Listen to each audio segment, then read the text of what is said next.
فرماتے ہیں کہ بنی اسرائیل کے اندر طاعون پھیل گیا. طاعون بہت بڑی بیماری ہے. طاعون پھیل گیا ان کے اندر. اب خوف و پریشانی کا عالم ہے, ہر بندہ ڈر رہا ہے, ہر بندہ پریشان ہے. تو پھر انہوں نے کیا کیا؟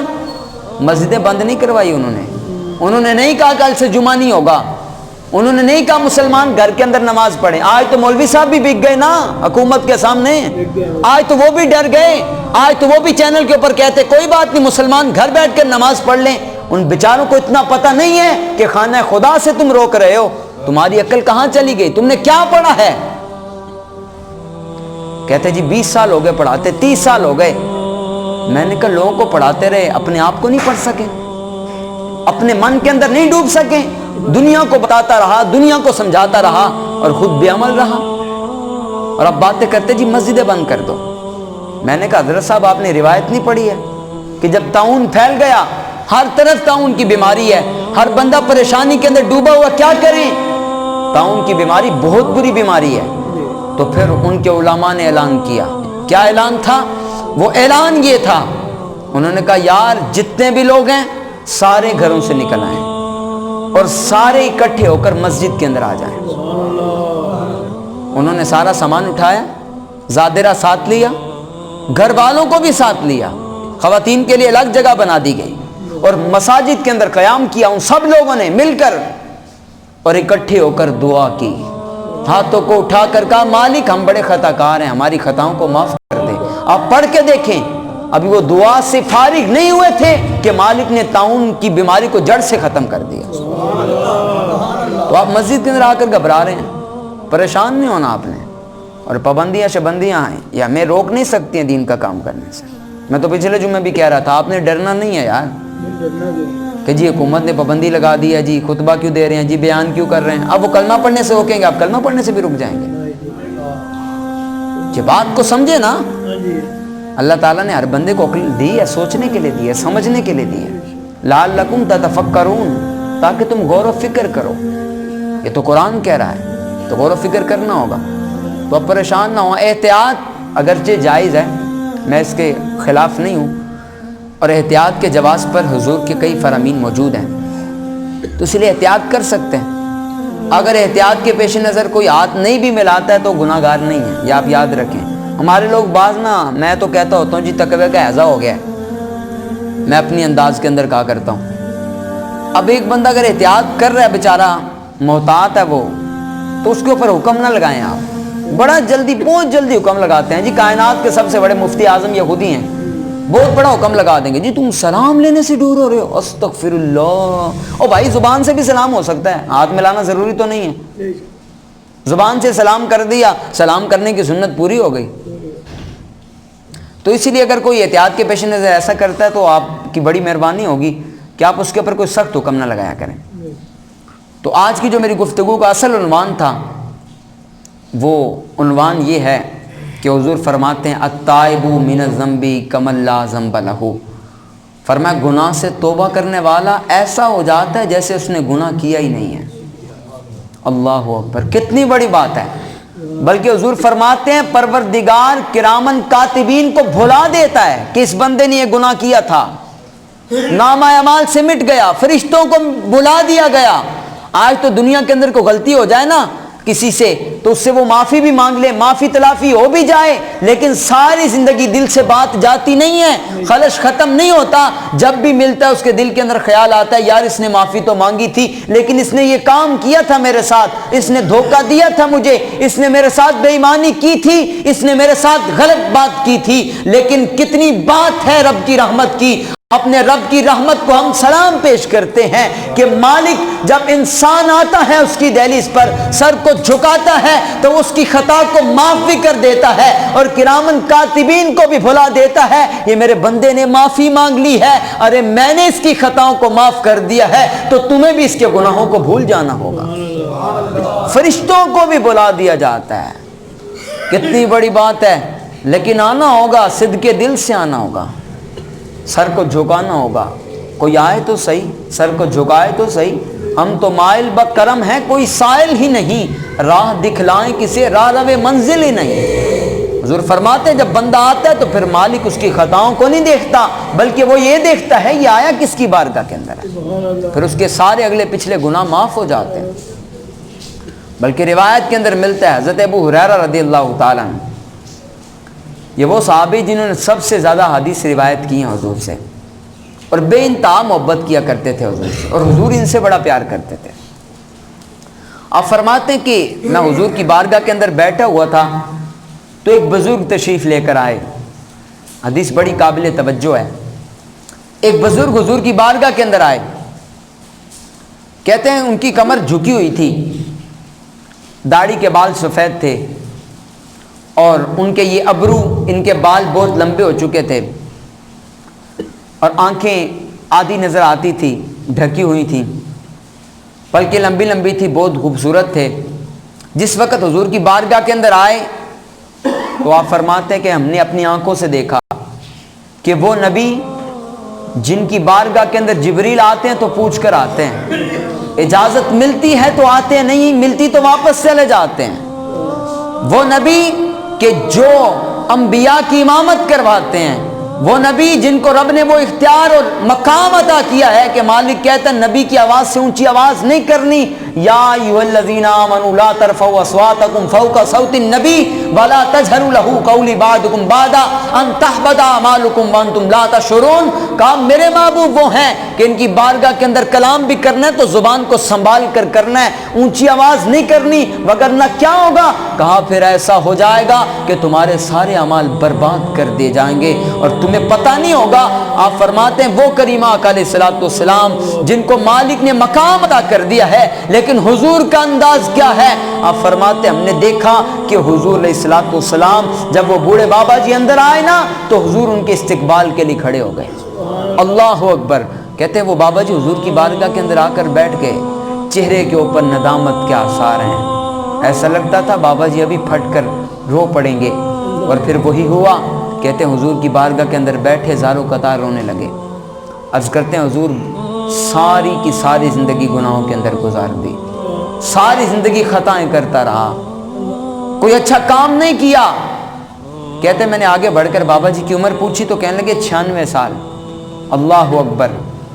کہتے بابا جی عرض کرنے لگے حضور ایک بات پوچھنے کے لیے آیا ہوں۔ حضور نے فرمایا پوچھو۔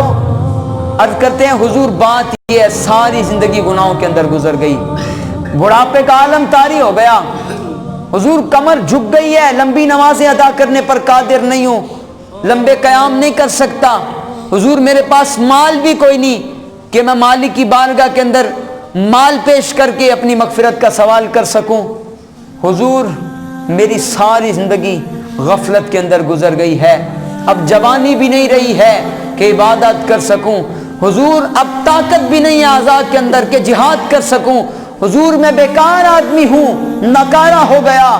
اور بیکار بندے کو تو گھر والے بھی قبول نہیں کرتے، وہ بھی کہتے ہیں حضرت صاحب دعا کریں اللہ ابو کو پردہ ہی دے دے، حضرت صاحب بڑے پریشان ہیں اپنی والدہ کے لیے، حضرت صاحب والدہ بیکار ہو گئی ہیں، اب ان کا جسم ناکارہ ہو گیا ہے، وہ خود بھی پریشان، ہم بھی پریشان ہوتے ہیں، حضرت صاحب ہاتھوں کو اٹھا کر دعا کریں اللہ میری امی کو پردہ دے دے۔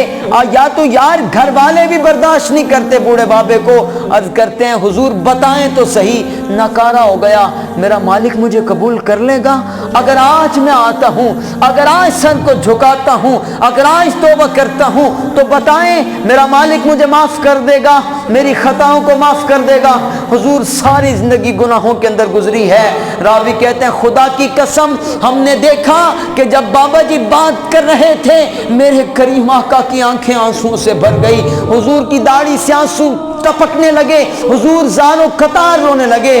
فرمایا بابا جی پریشان نہیں ہونا، وہ مالک اپنے بندے سے 70 ماؤں سے بڑھ کر پیار کرتا ہے، کوئی اس کی دہلیز پر آتا ہے تو وہ یہ نہیں دیکھتا اس نے کتنی خطائیں کی ہیں، وہ یہ دیکھتا ہے میری بارگاہ کے اندر آیا ہے تو وہ اس کی ساری خطاؤں کو معاف بھی کر دیتا ہے اور اس کو جنت کے اندر بغیر حساب و کتاب کے داخلہ بھی عطا کر دیتا ہے۔ فرمایا بابا جی آپ نے پریشان نہیں ہونا، کم میں آپ سے وعدہ کرتا ہوں۔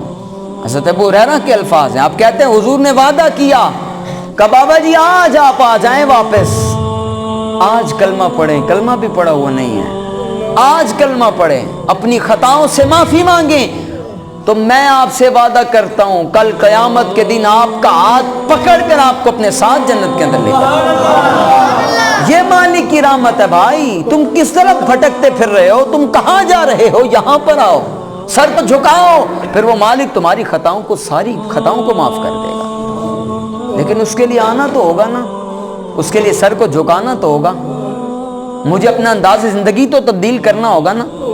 میں کہوں میں مسجد کے اندر آ کر ہاتھوں کو اٹھا کر دعا کروں گا مالک میری خطاؤں کو معاف کر دے، اور گھر جا کر پھر وہی کام کرنا شروع کر دوں گا؟ مسجد کے اندر آ کر رو رو کر دعائیں کر لی، یا اللہ بڑا گناہ گار ہوں، بڑا خطا کار ہوں، میری خطاؤں کو معاف کر دے، اور واپس جا کر پھر وہی 2 نمبری، دکان کے اوپر پھر ذخیرہ اندوزی، دکان کے اوپر پھر ملاوٹ، تو پھر خطائیں معاف نہیں ہوں گی۔ یہ توبہ نہیں ہے۔ اللہ کا قرآن کہتا ہے ایمان والو توبۃ النصوح کرو۔ توبۃ النصوح کیا چیز ہے؟ کہ وہ کامل توبہ، پکی توبہ کرنی ہے، صدق دل سے اعلان کرنا ہے کہ مالک میں گناہوں سے بیزار ہوں، آج کے بعد میں خطائیں نہیں کروں گا۔ تو یہ مجھے بھی کرنی ہوگی اور آپ کو بھی کرنی ہوگی۔ ہمیں آج عہد کر کے اٹھنا ہوگا۔ آج جو امت مسلمہ کا حال ہے اس کے ذمہ دار میں اور آپ ہیں، اور ہمارے بیچارے اینکر پرسن بیٹھے ہوئے علماء کے خلاف باتیں کرنے کو، جن علماء نے کہہ دی مساجد بند نہیں ہوں گی ان کے خلاف ہو گئے۔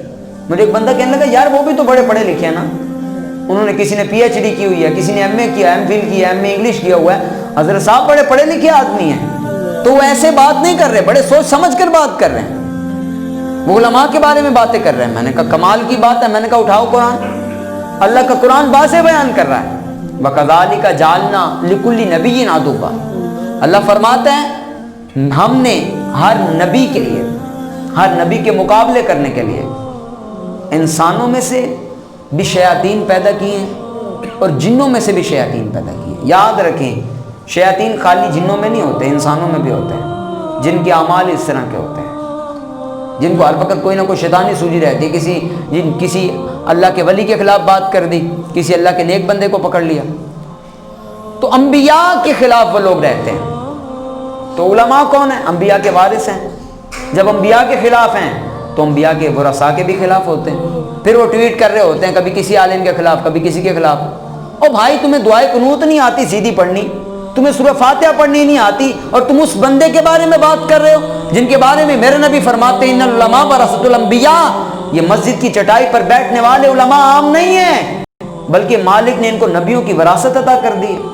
تم ان کے بارے میں بات کرتے ہو جن کے بارے میں میرے کریم آقا فرماتے ہیں فضل العالم علی العابد کا فضل علی ادناکم، صحابہ میرے ان علماء کو عام نہ سمجھنا، بلکہ عالم کا عابد کے اوپر وہ مقام ہے کہ دنیا اس کو عام سمجھتی رہی، لیکن میں تمہیں بتا رہا ہوں ایک عالم کو ایک عبادت گزار پر ایسے فضیلت حاصل ہے کہ جیسے صحابہ تم میں سے سب سے ادنا صحابی پر محمد الرسول اللہ کو فضیلت حاصل ہے۔ حضور یہ فرما رہے ہیں، اور ادھر عجیب و غریب قسم کا ماحول بنا ہوا ہے، علماء کے خلاف باتیں کریں۔ جب مفتی نبی الرحمان نے کہا نا کہ جی مسجدیں بند نہیں ہوں گی تو بڑوں کو پریشانی ہو گئی، یہ کیا بات کر دی جی، کہتے جی ان کی وجہ سے یہ سب کچھ آیا ہو۔ میں کہا شرم کرو، ڈرو خدا سے، ہوش کرو، کچھ مکر و ریا سے کام نہ لو، یا اسلام پہ چلنا سیکھو یا اسلام کا نام نہ لو، اور محمد کا در چھوڑ کر جانے والوں ہوا نہ گزارا تو پھر کیا کرو گے، ہمیں کیا، چلو تم خدا ہی کو مانو، خدا بھی نہ ماننا تو پھر کیا کرو گے۔ تو آج وقت ہے، آج واپس آئیں، آج سر کو جھکائیں اور اس کی دہلیز کے اوپر۔ اللہ فرماتے ہیں وہ لوگ جو بغیر دیکھے ہر چیز پر ایمان لے کر آئے اور اپنی خطاؤں کی معافی مانگی، کہا یہ کامیاب لوگ ہیں۔ انما تنذر من اتبع الذکر وخشی الرحمن بالغیب فبشرہ بمغفرۃ واجر کریم، ان کو خوشخبری دی جائے گی کہ جو سر کو جھکاتے ہیں مالک کی دہلیز پر، حالانکہ انہوں نے رب کو دیکھا نہیں ہے، انہوں نے رب کے نبی کو دیکھا نہیں ہے، لیکن بغیر دیکھے ایمان لاتے ہیں۔ یہی تو اصل کمال ہے، یہی تو اصل بات ہے، ورنہ دیکھ کر تو سارے ایمان لے آئیں گے، ہر بندہ مانے گا۔ کل قیامت کے دن ابو جہل بھی مانے گا، عتبہ بھی مانے گا، شیبہ بھی مانے گا، ابو لہب بھی حضور کی شانوں کا اعتراف کر رہا ہوگا، اور عبداللہ بن ابی منافق جو حضور کے خلاف سازشیں کرتا رہا وہ بھی مانے گا نبی کی شان کو، لیکن اس وقت فائدہ نہیں ہوگا، آج ماننا ہوگا، آج حضور کی شانوں کا بھی اعتراف کرنا ہوگا، حضور کے خادمین کی شانوں کو بھی ماننا ہوگا، اولیاء کی شانوں کو بھی ماننا ہوگا، وگرنہ کل فائدہ نہیں ہوگا۔ میرے امام جھنجھوڑ کر بتا گئے، کہا آج لے ان کی پناہ، آج مدد مانگ ان سے، پھر نہ مانیں گے قیامت میں۔ تو اگر مان گیا، کہا مجھے کیا فائدہ ہوا، کہا میں نے انہیں جانا، انہیں مانا، نہ رکھا غیر سے کام، للہ الحمد میں دنیا سے مسلمان گیا۔ کہا مجھے یہ فائدہ حاصل ہوا ہے کہ میں نے حضور کی شانوں کا اعتراف کیا ہے اور حضور کے برا صاح پر بکواس نہیں کی ہے، زبان درازی نہیں کی ہے، ہرزہ سرائی نہیں کی۔ کہا مجھے فائدہ ہوا، دنیا سے جا رہا تھا تو میرے نبی آگے، احمد رضا پہلے کلمہ پڑھ لو پھر دنیا سے چلے جا۔ پھر حضور آ کر کلمہ پڑھاتے ہیں، لیکن وہ کب ہوگا؟ جب اپنے اندر ہمیں بیداری پیدا کریں۔ یار اب تو اٹھ جاؤ، کب تک سوئے رہنا ہے؟ اب سونے کا وقت باقی نہیں بچا۔ مجھے خوف آتا ہے، مجھے ڈر لگتا ہے، کدھر گئے وہ لوگ جو میرا جسم اور میری مرضی کے نعرے لگاتے تھے؟ آج جسم اپنا ہے، مرضی نہیں چل رہی۔ ہم تو بیداری کا پیغام دیتے رہے، ہم تو گھر گھر جا کر لوگوں کو اٹھاتے رہے، یار اٹھو خدا کے لیے، کشمیریوں کی مدد کر لو یار، برما کے ٹکڑے ہو رہے ہیں، وہاں پر جاؤ ان کی امداد کرو۔ کوئی اٹھ کر بات کرنے کے لیے تیار نہیں تھا، ہماری باتوں کو مذاق سمجھا جاتا تھا۔ لیکن اب بتاؤ، اب کہاں گئی تمہاری وہ طاقت، کہاں گیا تمہارا ولولہ انگیز خطاب، اور کہاں گئے تمہارے دبدبے؟ اب سب کچھ ختم ہو گیا۔ اب ایسا لگتا ہے کہ مالک اعلان کر کے تمہیں بتا رہا ہے، لمن الملک اليوم، جو قیامت کے دن اعلان ہونا تھا وہ آج ہو رہا ہے۔ بتاؤ آج کس کی بادشاہی ہے، آج کون سلطنت پر بیٹھا ہے، آج کس کا حکم چل رہا ہے؟ آج تم باتیں تو کرتے تھے، ہمارا جسم ہماری مرضی، آج چہروں کے اوپر ماسک کیوں پہنا ہے؟ پھر اتارو نا۔ آج بڑے بڑے وزراء، بڑے بڑے امیر، بڑے بڑے وڈیرے جن کے پاس بڑا مال تھا اور دندناتے پھرتے تھے، اب آج ان کو بھی یہ وائرس لگ رہا ہے، آج وہ محفوظ نہیں رہے ہیں۔ آج ساری کائنات بے بس ہو گئی اس رب کے سامنے۔ یہ ساری ایٹمی طاقتیں، ساری سائنسی ٹیکنالوجی، یہ ساری ترقیاں ختم ہو گئی، کوئی کچھ نہیں کر پا رہا۔ اب کہتے ہیں گھروں کے اندر قید ہو جاؤ، اب کہاں گئی تمہاری طاقت؟ لے کر آؤ نا۔ ابھی ایک جھٹکا لگا ہے، یہ مالک تمہیں بتا رہا ہے کہ رب کے سامنے کسی کی طاقت نہیں چلنے والی، اسی کی بادشاہی ہے۔ لمن الملک اليوم، بتاؤ آج کا دن کا بادشاہ کون ہے؟ یہ قیامت کے دن بھی اعلان ہوگا، جب نمرود بھی کھڑا ہوگا، جب فرعون بھی کھڑا ہوگا، حامان بھی کھڑا ہوگا، بڑے بڑے اپنی طاقت پر مان کرنے والے، بڑے بڑے جو خدائی کا دعویٰ کرتے تھے، پھر وہاں پر کھڑے ہوں گے۔ مالک کہے گا بتاؤ آج کے دن کس کی بادشاہی ہے؟ تم باتیں کرتے تھے، تم دنیا کے اندر تمہیں طاقت دے دی، تم اپنے آپ کو کچھ سمجھنے لگے تھے۔ آج تک تو تاج پر بیٹھنے والے آج سوچ رہے ہیں ابھی وقت ہے ان کے پاس، ابھی توبہ کا دروازہ بند نہیں ہوا ہے، ابھی سورج مغرب سے طلوع نہیں ہوا، ابھی وقت ہے۔ پھر بعد کے اندر وقت نہیں ملے گا، ابھی آ جائیں، خدا کے لیے آ جائیں۔ اور میں کشمیر کی بات میں نے کیوں کی؟ میں نے ایک روایت پڑھی یار، اپنی گفتگو کو بس سمیٹ رہا ہوں میں، وہ بات ایسی تھی اس نے مجھے ہلا کر رکھ دیا، اور بات کرنے والے کو یہ علامہ صاحب کی بات نہیں کرنے لگا کہ آپ کہیں جی علامہ صاحب نے بات کی، ہو سکتا ہے جھوٹ بھی کہہ دیا۔ لوگ علامہ صاحب بات پہ کم ہی اعتماد کرتے ہیں نا بیچارے، ڈاکٹر کہہ دے تو جی بالکل صحیح بات ہے، اتھینٹک ہے، ڈاکٹر صاحب نے کہا۔ وہ حضرت صاحب نے 20 سال دین کی بات پڑھی ہے اس نے، پھر وہ آپ کو بتا رہا ہے، اس کی بات پر اعتماد نہیں کرتے ہیں۔ لیکن بہرحال ٹھیک ہے، میں کسی علامہ صاحب کی بات نہیں بتانے لگا، یہ جن کی بات بتا رہا ہوں نا وہ کوئی عام بندے نہیں ہیں، بلکہ وہ صحابہ کے شاگرد ہیں، تابعی بزرگ ہیں، حضرت سفیان ثوری رحمۃ اللہ علیہ۔ یا آپ کا فرمان ہے، آپ فرماتے ہیں بنی اسرائیل کے اندر نا قید نازل ہو گیا، سنیں آج یہ عذاب کیوں نہیں ٹل رہا، اس کی وجہ کیا ہے اور یہ ٹلے گا کیسے؟ یہ آپ نے پیغام دیا تھا حضرت سفیان ثوری رحمۃ اللہ علیہ۔ آپ فرماتے ہیں بنی اسرائیل کے اندر قحط نازل ہو گیا، 7 سال قحط رہا وہاں پر، اب فرماتے ہیں اس قدر قحط پڑا کہ لوگ بھوک اور پیاس کی وجہ سے اتنے پریشان ہو گئے کہ وہ اپنے بچوں کو کاٹ کاٹ کر کھانے لگے، وہ قبریں کھود کر مردے نکالتے ان کو کھانے لگے۔ کہا وہ دور آ گیا ان کے اوپر قحط کی وجہ سے، لیکن قحط ختم نہیں ہوتا۔ کہا وہ دن رات سر کو جھکا کر مالک کی دہلیز کے اندر معافی مانگتے تھے، اللہ ہماری خطاؤں کو معاف کر دے، ہمارے گناہوں کو معاف کر دے، قحط کو ختم کر دے۔ لیکن قحط ختم نہیں ہو رہا۔ کیوں ختم نہیں ہو رہا؟ کہا پھر اللہ کے نبی کو وحی آ گئی، رب نے وحی کے ذریعے پیغام بھیجا، اے نبی ان کو بتاؤ جب تک مظلوموں کا حق نہیں دیا جائے گا اس وقت چاہے تم اتنے سجدے کرو کہ تمہاری پیشانیاں گھس جائیں، تم اتنا چلو مالک کی طرف کہ تمہاری ٹانگیں گھس جائیں، پھر بھی مالک تمہاری خطاؤں کو معاف نہیں کرے گا، پھر بھی قحط سالی کو ختم نہیں کیا جائے گا جب تک مظلوموں کو ان کا حق ادا نہیں کر دیا جائے گا۔ پھر انہوں نے مظلوموں کو حق دیا تو پھر قحط سالی ختم ہوئی تھی۔ تو بھائی کشمیریوں کا حق دینا ہوگا، برما کے اندر جو ٹکڑے ہو رہے ہیں ان کا جواب دینا ہوگا، پھر یہ عذاب ٹلے گا۔ مگر نہ ہو سکتا ہے کہ یہ ختم ہو جائے تو کوئی نیا عذاب نازل ہو جائے۔ مالک قادر ہے اس بات پر، اس کے سامنے کون سی چیز ناممکن ہے۔ اب تو بڑے بڑے پیسوں والے اور بڑے بڑے بادشاہ بھی چھپتے پھرتے ہیں نا کرونا وائرس نہ ہو جائے۔ اب کدھر گئی ان کی اقتدار، کہاں گئی ان کی طاقت، کہاں گیا ان کا وہ غرور، کہاں گیا مال کا گھمنڈ؟ جی میرے پاس تو بڑے پیسے ہیں، میں تو لاکھوں روپے والے ڈاکٹر سے رابطہ کر لوں گا۔ اب کدھر گئے وہ جو باہر کے ملکوں کے اندر جا کر اپنا علاج کرواتے تھے، ہر مہینے جن کا پورے جسم کا خون تبدیل ہوتا تھا اور ان کے کان پر جوں تک نہیں رینگتی تھی، پیسہ اتنا تھا، کہاں گئے اب پیسوں کی طاقت کے اندر جو مست لوگ تھے؟ تو اس لیے مظلوموں کے لیے آج بھی کھڑے ہو جائیں۔ ہم تو شروع سے یہ پیغام دے رہے ہیں کہ کشمیریوں کی مدد کرنی ہوگی۔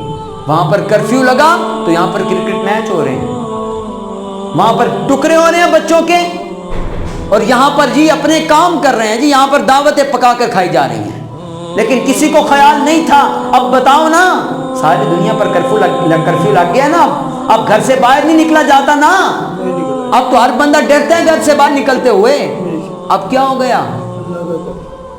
ان کا تو تمہیں خیال نہیں آیا تھا نا، جب وہ لوگ چیخ چیخ کر پکار کر کہتے تھے مسلمانوں ہماری مدد کرو، تو تم کہتے تھے یار ایک ویڈیو دیکھ کے اس کو آگے کر دیتے تھے، ٹھیک ہے یار اب ہم کیا کر سکتے ہیں۔ تم آواز تک نہ بلند کر سکے، تم پیغام بیداری تک نہ دے سکے، اب چکھو پھر عذاب کا مزہ۔ اللہ کا قرآن کہتا ہے جب وہ پکڑتا ہے پھر وہ چھوڑتا نہیں ہے، رب کی پکڑ بڑی سخت ہے۔ یہ میرا پیغام ہے دنیا کے حکمرانوں کو، آج بھی بیدار ہو جاؤ۔ اس ترکی کے صدر کے علاوہ کون کھڑا ہوا یار ان کے ساتھ؟ سارے اپنے اپنے مفاد کے لیے چلتے ہیں، کوئی مسلمانوں کے خیال نہیں کرتا ہے۔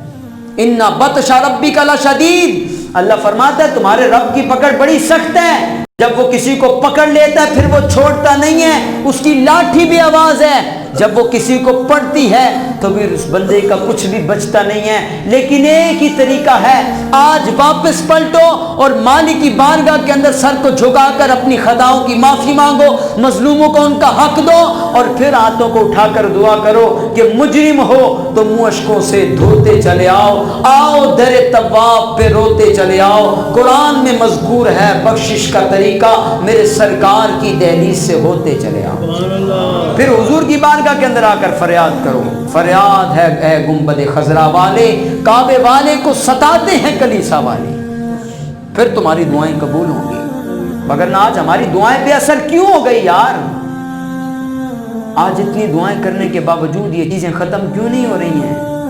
یہ ہماری دعاؤں سے اثر ختم ہونے کی وجہ میں اور آپ خود ہیں، کوئی اور اس کی وجہ نہیں ہے۔ کہیں ان کشمیریوں کی آہ تو نہیں لگ گئی ہمیں؟ کبھی خیال کیجئے گا، کبھی اکیلے بیٹھ کے سوچئے گا کہ کہیں کسی کی آہ تو نہیں لگی ہے، کیونکہ کسی کو دکھ اگر دینا تو اتنا سوچ کر دینا، کسی کی آہ لگنے میں ذرا سی دیر لگتی ہے، دیر نہیں لگتی ہے کسی کی آہ لگنے کے۔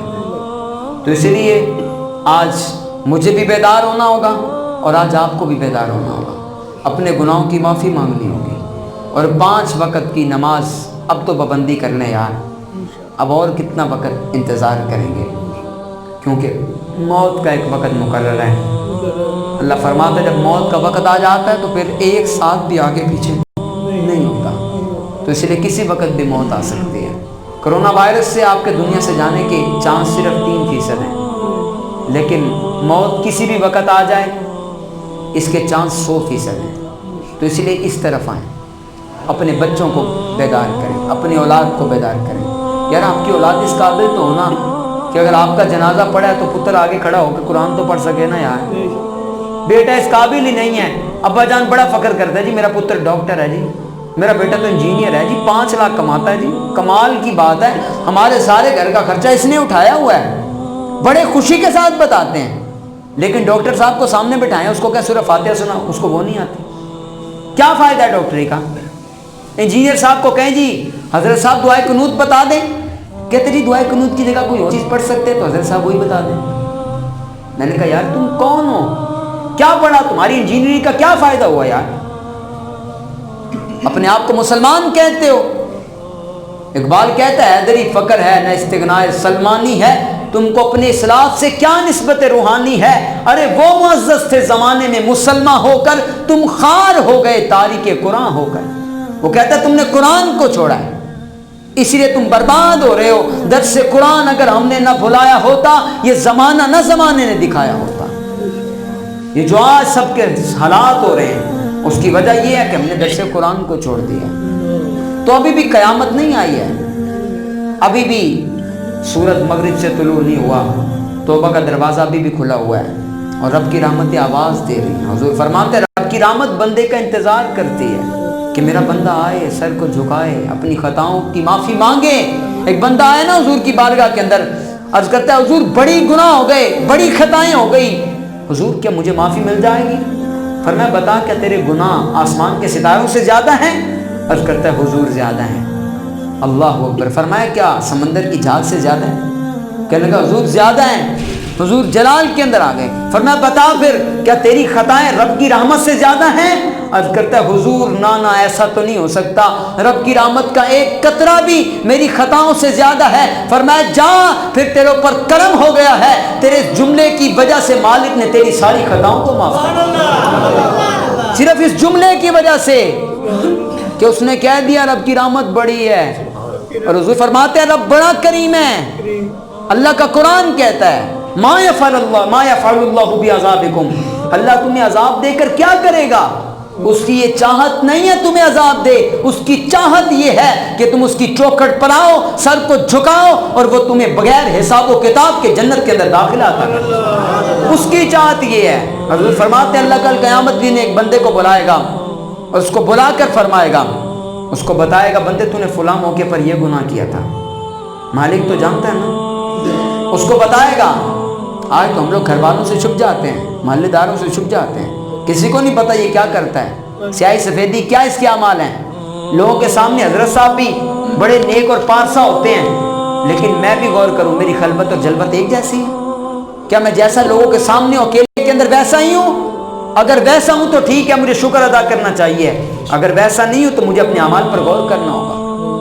کہ لوگ حضرت صاحب کو سلامیاں پیش کر رہے ہیں، ان کے ہاتھ چوم رہے ہیں، جی بڑے اللہ والے ہیں، اور تنہائی کے اندر حضرت صاحب گناہوں کے اندر ڈوبے ہوئے ہیں۔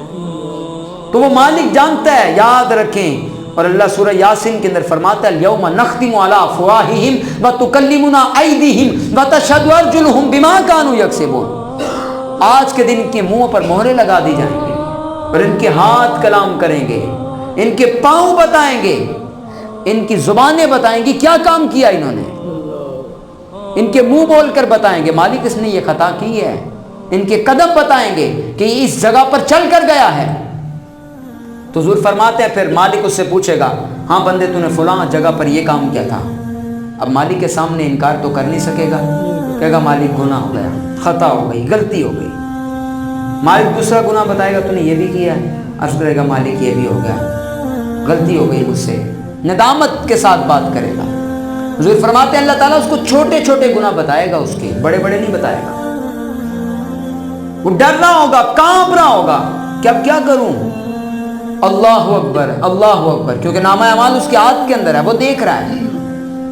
بڑے بڑے گناہوں کے اوپر جب وہ آتا ہے تو وہ ڈر جاتا ہے کہیں اس کی بات نہ ہو جائے، لیکن اس کی بات نہیں ہوتی، چھوٹے چھوٹے گناہوں کی بات ہو رہی ہے، حضور فرماتے ہیں، یہ حدیث آخری ہے میری گفتگو کی اور یہ بڑی قابل توجہ بات ہے، اس کو اپنے ساتھ لے کر جائیے گا کہ مالک کی رحمت کتنی اپنے بندے کے اوپر برستی ہے۔ حضور فرماتے ہیں اللہ تعالیٰ اس کو چھوٹے چھوٹے گناہ بتائے گا، جب بتا دے گا تو بندہ بڑا پریشان ہوگا، لو جی اب تو میرے لیے دوزخ کا فیصلہ ہونے والا ہے۔ میرے کریم آقا علیہ الصلوۃ والسلام فرمانے لگے کہ صحابہ، اللہ اس بندے کو جھنجھوڑ کر کہے گا، بندے تو نے یہ جو گناہ کیے نا، جا ان سارے کے سارے گناہوں کو میں نے نیکیوں سے تبدیل کر دیا۔ اللہ اکبر۔ اگلی بات بڑی مزے کی ہے، حضور فرماتے ہیں وہ جلدی سے فٹافٹ بولے گا، پہلے تو چپ تھا نا، پہلے تو ڈر رہا تھا، پریشان تھا، گھبرایا ہوا تھا، فوراً کہے گا مالک بڑے بڑے گناہ تو بھی پڑے ہیں، بڑے بڑے گناہوں کا تو نام نہیں لیا گیا۔ اللہ اکبر۔ فضاحک النبی صلی اللہ تعالی علیہ وآلہ وسلم حتی بدت نواجذہ، حضور یہ بات کرتے ہوئے اتنا مسکرائے کہ آپ کے مبارک دانت نظر آنے لگے۔ فرمایا صحابہ دیکھو مالک کتنا کریم ہے، مالک کتنا رحیم ہے، بندے کو کتنا بندے کے ساتھ پیار کرتا ہے، لیکن یہ بھولا ہوا ہے، یا ایھا الانسان ما غرک بربک الکریم، او بھولنے والے انسان واپس آ کے تو دیکھ، سر کو جھکا کے تو دیکھ، اپنی خطاؤں کی طرف نہ دیکھ، اس مالک کی رحمت کی طرف دیکھ کر آ، وہ مالک تیری ساری خطاؤں کو معاف بھی کر دے گا، نیکیوں سے تبدیل بھی کر دے گا، تجھے بغیر حساب و کتاب کے جنت کے اندر داخلہ بھی عطا کر دے گا۔ حضرت عمر گزرے نا، گلی سے مڑے تو سامنے دیکھا ایک بندہ شرابی آ رہا ہے، ہاتھ کے اندر شراب کی بوتل ہے۔ حضرت عمر کو دیکھ کر گھبرا گیا، کیونکہ حضرت عمر موقع پر سزا دیا کرتے تھے۔ اس نے وہ بوتل بغل کے اندر دبائی اور ڈرنے لگا۔ حضرت عمر سامنے کھڑے، ہاتھ کے اندر در رہا ہے، کہا نکالو کیا ہے تمہارے پاس؟ ڈرنے لگا۔ دل کے اندر خیال آیا اور دل کے اندر اپنے مالک کی بارگاہ کے اندر ہم کلام ہو کر کہنے لگا، اے میرے مالک آج عمر کے سامنے رسوا ہونے سے بچا لینا، آج عمر کے سامنے بے عزتی ہونے سے بچا لینا، مالک میں توبہ کرتا ہوں، آج کے بعد شراب نہیں پیوں گا۔ آپ پڑھے روایات، انسان پریشان ہو جاتا ہے جب یہ پڑھتا ہے کہ مالک کتنا پیار کرتا ہے اپنے بندے سے۔ حضرت عمر نے پوچھا بتا کیا چیز ہے؟ ڈرتے ہوئے کہنے لگا حضرت سرکہ ہے۔ فرمایا نکال کے دکھا۔ آپ پڑھے روایتیں، جب اس نے اپنی بغل سے نکالا وہ شراب کی بوتل باقی سرکہ بن چکی۔ علماء فرماتے ہیں جو پروردگار شراب کو سرکے میں تبدیل کر سکتا ہے، وہ مالک تمہارے گناہوں کو نیکیوں کے اندر بھی تبدیل کر سکتا ہے، لیکن تمہیں آنا ہوگا اور سر کو جھکانا ہوگا اور اپنی خطاؤں کی معافی مانگنی ہوگی اور اس بات کو تسلیم کرنا ہوگا کہ لمن الملک اليوم، آج کے دن بادشاہی کس کی ہے؟ للہ الواحد القہار۔ اللہ خود فرمائے گا کہ آج کے دن اس پروردگار کی بادشاہی ہے جو بڑا قہار ہے مجرموں کے لیے، جو بڑی باتیں کیا کرتے تھے، جن کو بڑا مان تھا اپنے پیسوں پر، جن کو اپنی دولت پر بڑا مان تھا، جو اپنی بادشاہی پر اتراتے نہیں تھکتے تھے۔